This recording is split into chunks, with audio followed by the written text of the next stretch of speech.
Bonjour, bienvenue dans Ça se trame chez vous. Alors aujourd'hui, je suis assis, non pas parce que je suis fatigué, mais c'est pour être au plus près pour vous présenter les bordures de trottoir. Les bordures sont en calcaire, 1 mètre de long, 30 cm de haut, 30 cm de large et elles pèsent 150 kg. Et je vous emmène tout de suite visiter les carrières de Comblanchien. Et ben suivez le guide.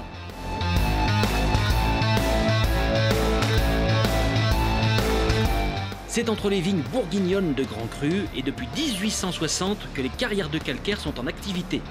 Le fournisseur de la ligne E est la société SETP, qui compte une soixantaine d'employés et exploite cette carrière impressionnante de 14 hectares où sous 40 mètres de profondeur, on atteint la couche calcaire. L'extraction des énormes blocs se faisait avant à la dynamite.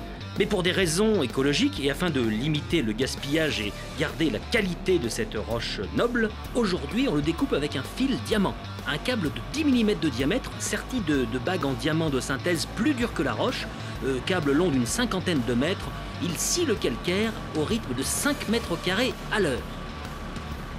Les engins d'extraction, de levage, de transport sont aux dimensions du site et du volume, du poids des matériaux charriés, c'est-à-dire colossal.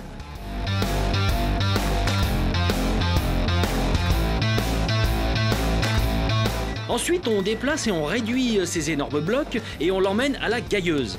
Alors la gailleuse, c'est un outil qui perce de part en part ces morceaux et puis on enfonce des coins avec des marteaux pneumatiques, on éclate les blocs jusqu'à des morceaux de 15 tonnes aux dimensions voulues pour la découpe.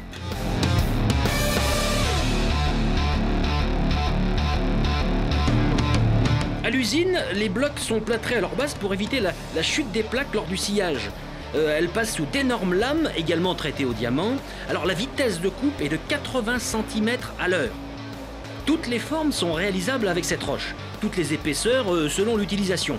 En plaque, en cube, en bordure trottoir, en pavé, en parvis, en marche d'escalier, tout. Ainsi que des découpes en arrondi, qui elles sont réalisées à la main, avec une finition à la ponceuse et les tailleurs de pierre font preuve d'une virtuosité, d'une vitesse et d'une précision jamais égalées par les machines. Chapeau les gars. Alors en finition, les plaques de calcaire sont parfois bouchardées, c'est-à-dire piquées pour donner un petit aspect, rugueux, ou flammées pour un aspect avec plus d'aspérité, qui permet de faciliter l'encollage de ces dalles de pierre sur des murs en béton par exemple. Ça colle mieux quoi. Et toutes ces opérations se succèdent pour finir par ça, ces bordures de la ligne E. Alors quand les travaux de la ligne E seront terminés, c'est 2250 tonnes de cette pierre calcaire qui auront été installées. Moi, je tiens à remercier particulièrement les dirigeants, les employés de la société SETP qui nous ont merveilleusement accueillis. Merci à tous. Bon, alors moi je vous dis au revoir, hein, à la semaine prochaine pour un nouveau numéro de Ça se trame chez vous. À bientôt. Ils sont où les ouvriers, Patrick, hein? On est dimanche? On est dimanche. Oh mais non, mais moi je suis complètement perdu, je sais plus où j'en suis, on est dimanche. Oh là là là là. Dimanche. Bon, on rentre, hein.